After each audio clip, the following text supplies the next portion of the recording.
So let's talk about this video cards article, and it says that AMD Cezanne to feature Vega Graphics, Van Gogh to get Navi. Now it says that AMD Cezanne is expected to launch under Ryzen 5000G, H and U series next year. This is a successor to Renoir, which took the mobile market by surprise, and Renoir basically came out in the last couple of months and it's done really well, and right now it's probably the leading mobile laptop processor out on the market. So that would probably be the one to get, the Ryzen 4000 series on laptop. And if I'm not mistaken, I believe that the 4800U is doing 1.8 teraflops for graphics performance. So it's really crazy how good the Renoir chips are. You could probably get like 1080p 30 frames a second in many games with that Renoir chip. Now, the article says that things are about to change with Rembrandt's arrival. This is the successor to Cezanne, but not only featuring newer Zen 3 cores, but also RDNA based integrated graphics, combining the best of both CPU and GPU worlds. Now, just skip this for the time being, but Rembrandt, for them to say that Rembrandt is going to get RDNA integrated graphics, we're really looking at Ryzen 6000G, and that would be 2022 for when we get the RDNA based integrated graphics. And that would probably mean that we're probably around the 3 to 4 teraflop mark for Rembrandts, and that means that we're probably going to get 1080p 60 frames per second graphics. And I believe that's really the holy grail of mobile laptop computing and also cheap desktop computers, because now you don't have to buy a GPU.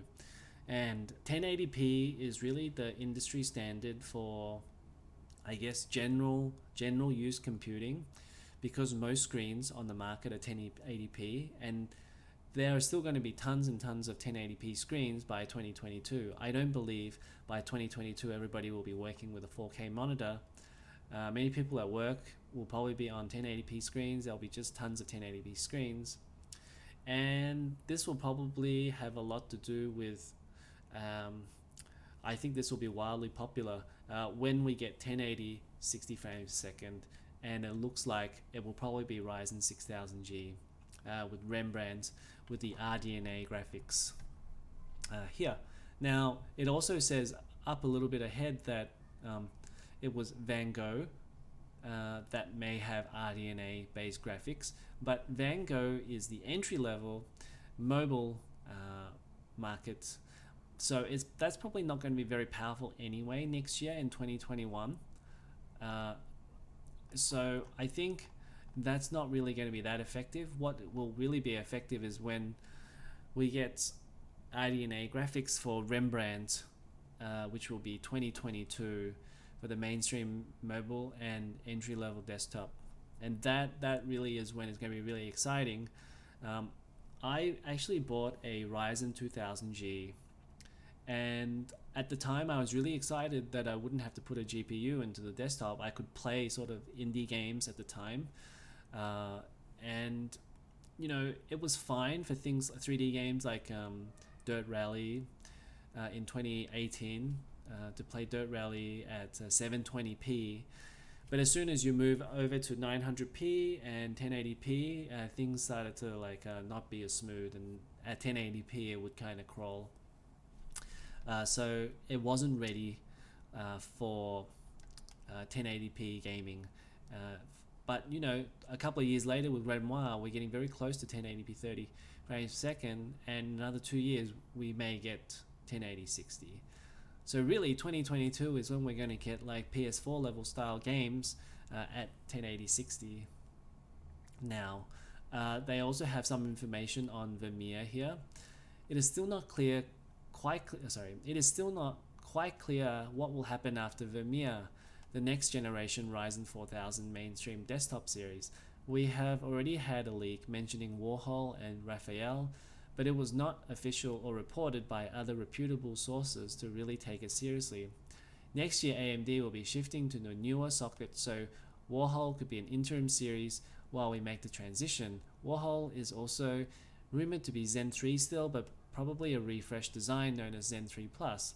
Meanwhile, its successor is currently expected to be Raphael. Would bring Zen 4 cores to the market. This is a true upgrade for Ryzen family, as it should feature 5nm core design and support for DDR5 memory. Okay, it's really interesting that it will be Zen 4 that brings DDR5 memory and not Zen 3 Plus. And for those looking to hopefully get Vermeer this year and wondering whether they would get Vermeer or get Zen 4, at one stage it looked like there wasn't going to be a Zen 3 Plus, so that would be the Ryzen 5000. But now it's looking like there'll be an interim step between Zen 3 and Zen 4, which means that that's really good news for people who are on Vermeer, because if it was just Zen 3 to Zen 4, it might be a big jump in performance. So then they would lose out a lot by going with Vermeer, and then 1 year later you'd get Zen 4 and it'd be much better and you'd have to think about upgrading it again. But for people who want Vermeer, having that stepping stone of Warhol, a Zen 3 Plus chip in between, that's great for Vermeer, people who want to buy Ryzen 4000. And that's a clear green light to go ahead and go and buy Ryzen 4000.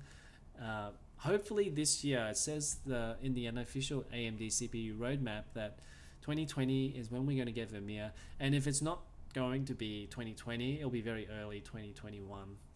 And by that time the Ampere cards will be out, and who knows, maybe AMD Navi will also be out, but that's kind of looking like it's probably going to be 2021.